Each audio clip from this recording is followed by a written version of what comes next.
5. qism.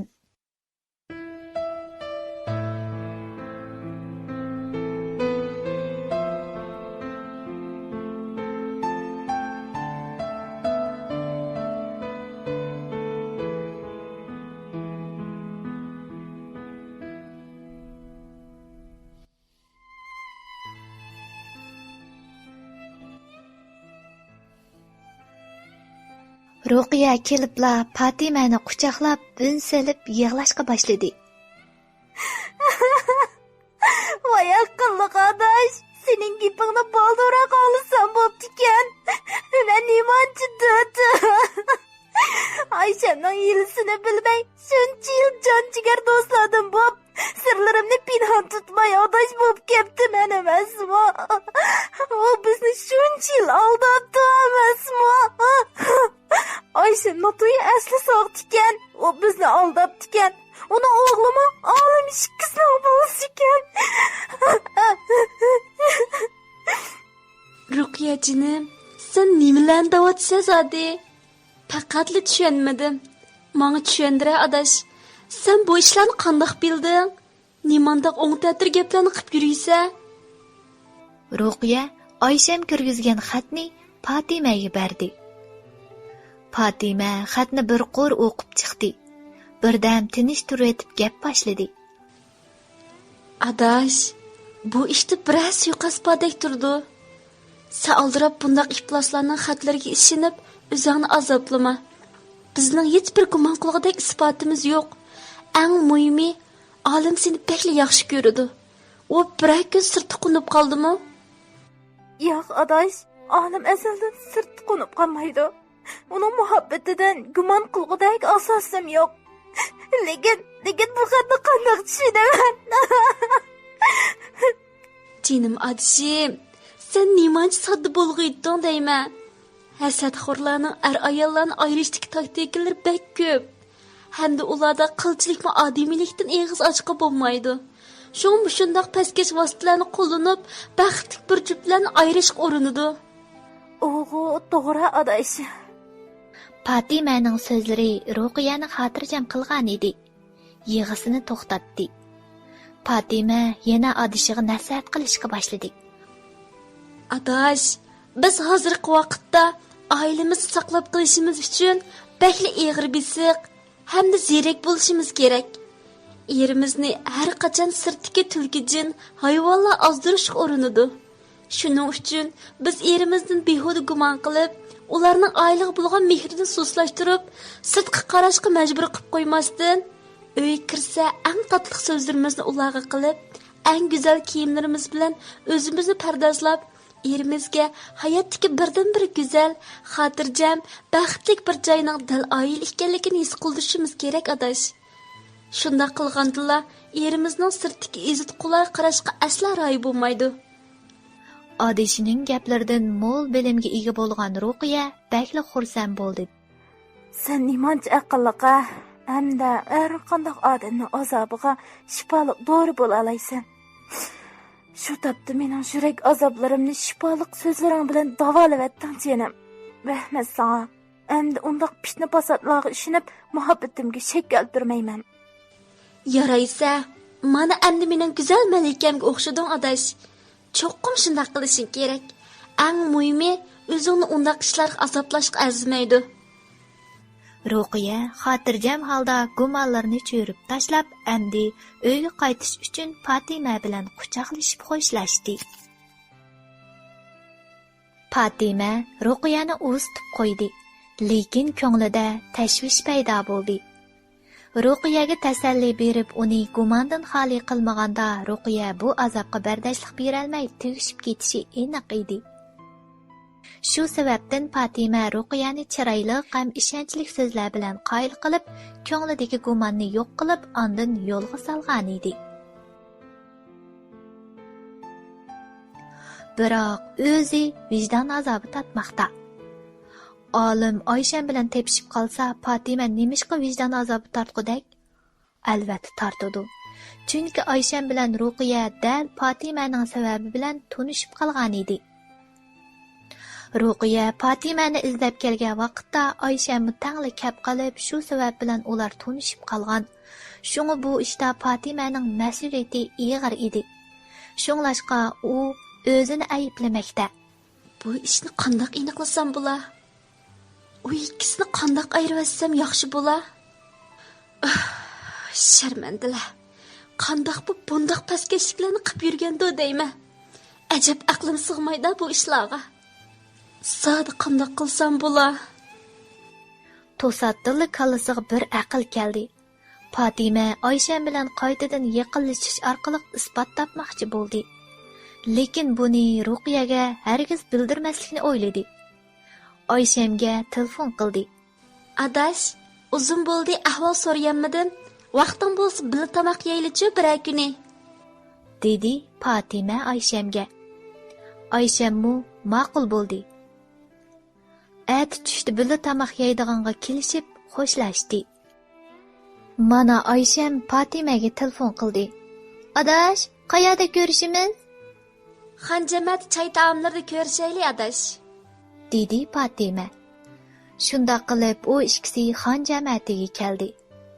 Ko'rishib tamoqlarni buyurtib bo'lib paranga tushib ketdi. Adash, yulduzing bilan qandoq o'tyapsa? dedi Fatima Oyshamga.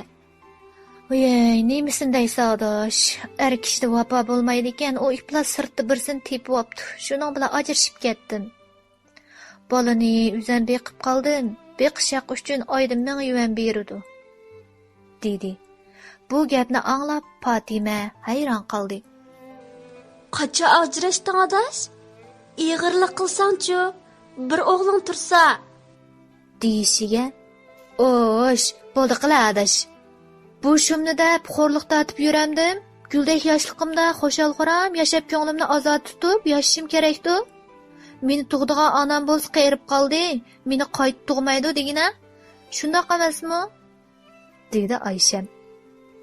Buni anglab Fatimamu ovozi o'chib ketgan holatda, "O'ylansang yaxshi edi, lekin endi bir o'g'il bo'lganda ko'nglimni ozod tutishim kerak deb ajrashib ketsam, bu o'g'il emasmi?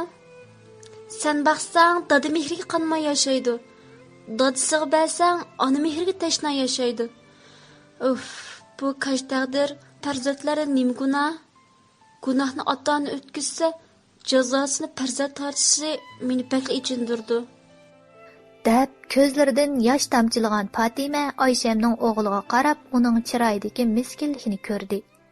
Yana bir nima demoqchi bo'lib turdi, Oysham uning og'zidan atdi. "Voy, bo'ldi qila xonim. Voyjon, men tanbeh bergil chaqirganmidim? Turmush to'g'risida qattiq paranglashqim yo'q mening." deb qapoq turdi. Ma'qul, endi gap qilmadim bo'ldi. Shu ko'rishmagil uzun bo'pti-ka, shun so'rab qopdima, xapomiya bo'ldi. deb kayfiyatni tangshidi Fatima. Tamoqlarmu bir-birlab chiqishga boshladi. Oysham gap boshladi. "Fatima, biz yaqin do'stlardan bir-birimizda yurishirg'idek ishimizmi yo'q? Lekin hammin deb o'ltirgan bo'lmaydi ekan." dedi ig'ir birni tinib etib. "Ita adash, sang soat nim bo'ldi? Bir dadang pata qiladi-ku seni?" dedi Fatima. "Mening dardim bor albatta adash", dedi Oysham. "Erimni shuncha yaxshi ko'ratdim. Uning uchun hammaga rozi edim. Lekin u hech ishkilanmasdan meni tashlab etdi. Menga uy elib berib, 100 ming yuan pul bor kartadan birini berib mendan ayrildi." deb yig'lashga boshladi. Oyshamning bu so'zlarini anglab Fatima nima deyishni bilolmay, "Bo'ldi qil adash, yig'lama. O'g'ling uchun yaxshi yashashing kerak. Yig'lab azoblanib yursang og'rib qolsa, hech bo'lmaganda seni quruq qo'l tashlab etmabdi. Uy, pul beribdi. Adash, bo'pti, yana baxtingni bera. Er kishi degan shundoq o'xshaydi. Yaxshi ko'rdim deb oladi ekan. Yana boshqa biriga ko'zi tushdimi?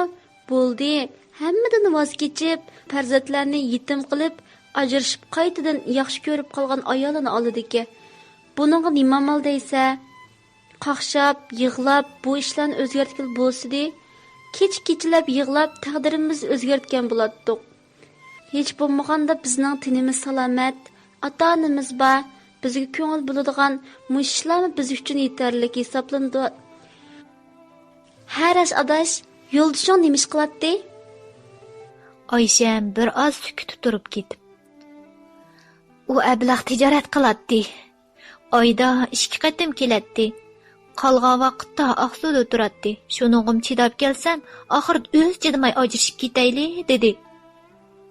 Deb Fatimani yana yolg'on gaplar bilan oldiga turdi. Ayşemning gaplarini Fatima diqqat qilib anglayotdi. Sen yilimi bek chidabsan adash. Undaq bar bilan yo'qning arliqida turmushning davomlashtirgandan voz kechib oxirlashtirganingmi yaxshi bo'pti, dedi. Lekin Ayşemdan boshqacha gap anglashni orzu qilgan Fatima noumid qolgan edi. Hiligar Ayşem Fatimaga sirini bermaydi. Fatima tuyuqsizli Ruqiyaning gapini chiqadi. Ayşem, uzun bo'ldi Ruqiyani ko'rmagili. Sen ko'rishdingmi? Men izday desam, men bilan aloqani uzgili 1 yil bo'lib qoldi. Lekin izdashmagan bilan ansirab qoldim, dedi Fatima chandurmasdan. Voy, uning gapini bir qilmaya adash, deb koyishga boshladi Ayşem.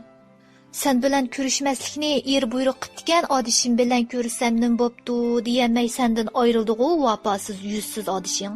Yeni shuning gapini qildikansan adash. Bo'ldimi shu? Sening qandoqligingni bilib turib, er ko'rishmaysa, deganga ko'rishmasa, mayli deb kechiramsan uni, deb Fatimaga qarab chekchaydi Ayşem.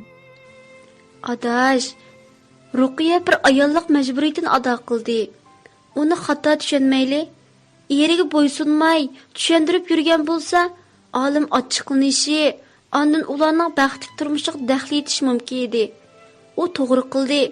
Mening Ruqiyadek vafodor, itoatchan adishimning bo'lg'indan faxrlanaman, deb Ayşemning yomon niyatlarda qilgan gaplarini rad qilibdi. Ajab amroqsana shu Ruqiyaga ha Fatima, dedi domsiyib turib Ayşem. Sağımı amroqqa jinim adishim, deb Ayşemning yuzlarini mutab qo'ydi Fatima, erkalab tatliq kulkilar bilan.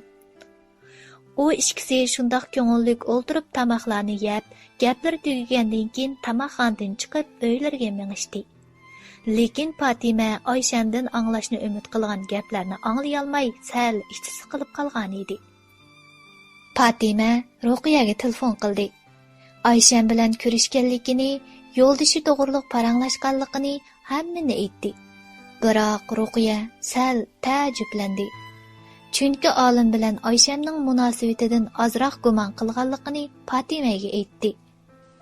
Ortiqcha gumon qilma adash. Bizning hech bir asosimiz yo'q, dedi Fatima. O'g'u shu, lekin mening sezgim bu ishni rost deb guvohlik beryotdi adash, dedi azobliq ig'ir tinvetib Ruqiya. Lekin adash, ma'qul, ikkisining munosabati rasmo deyli. Sen qanday qilmoqchi? Uning bilan ajrashib ketamsa, 2 farzandingni yetim qilib, oilandagilarga bu paskashlikni aytishga jur'at qila olamsa, iyda adash, dedi Fatima. Yo'q, deb vaqirdi Ruqiya. Men ajrashmayman. O'g'lim bilan qizimni yetim qilishim mumkin emas. Uydagilarga bolarimon bu ishlarni bildirmayman. Ularning qalbidagi olimning obrazi tushib ketsa bo'lmaydi. Nemil degan bilan olim mening erim. Bu ish aniq bo'lguncha, uningga gumon nazari bilan qarasam o'zimga o'xshamay qolaman, dedi. Endi mening adishimdek gap qildim. Yaraysa adash, sen ajrassang hargiz bo'lmaydi. Ikkinglar shundoq mas kelishgan arayallar.